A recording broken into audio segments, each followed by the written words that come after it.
కొంతమంది ఇదే పని, ఇంట్లో పని లేదు, పాటు లేదు, ప్రార్థన లేదు, వాక్యం లేదు, ఏం ఉండదు. 4 నెంబర్లు తీసుకోవడం, వీళ్ళకి ఫోన్లు చేసి ఆ సిస్టర్ అలాగా, ఈ సిస్టర్ అలాగా, ఆ బ్రదర్ అలాగా, ఆ యవనస్తుడు ఇలాగా, వాళ్ళ గురించి వాళ్ళకి మాట్లాడుకోవడం తప్ప నీకు పని ఏమి లేదా?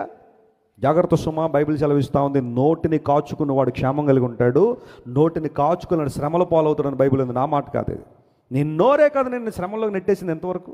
దౌర్భాగ్య స్థితిలో నువ్వు పడిపోవడానికి నీ నోరే కదా కారణం. ఎప్పటికీ మారవా ఇంక నువ్వు? ఎప్పటికీ నీలో మార్పు రాదా? నువ్వు ఫోన్ మొదలెట్టిన దగ్గర నుండి ఎవరెవరి కోసమో చెబుతున్నావు అంటే నువ్వు అసలు భక్తిలో ఎదుగుతున్నావని ఏమన్నా సూచన ఉందా? నీవు నేర్చుకున్నది అదేనా? ఇంతవరకు దేవుని గురించి నేర్చుకున్నది అదేనా? ప్రభువు పాదాలు పట్టుకున్నది అందుకోసమేనా? నువ్వు వాళ్ళ గురించి వీళ్ళ గురించి చెడ్డగా చెప్పడం కోసమేనా? ఒకళ్ళ గురించి మాట్లాడేటప్పుడు చాలా జాగ్రత్తగా మాట్లాడు. నీ గురించి ఏమైనా చెప్పుకుంటావు చెప్పుకో, నీ పిల్లల కోసం ఏమైనా చెప్పుకోవాలనుకుంటావు చెప్పు, ప్రార్థన అవసరత. అయ్యా నా పిల్లలు అలా అండి, నా పిల్లలు చెడిపోయారండి, పాడైపోతున్నారండి, ప్రార్థన చేయడం చెప్తావు చెప్పు. ఇతర పిల్లల గురించి కానీ, ఇతర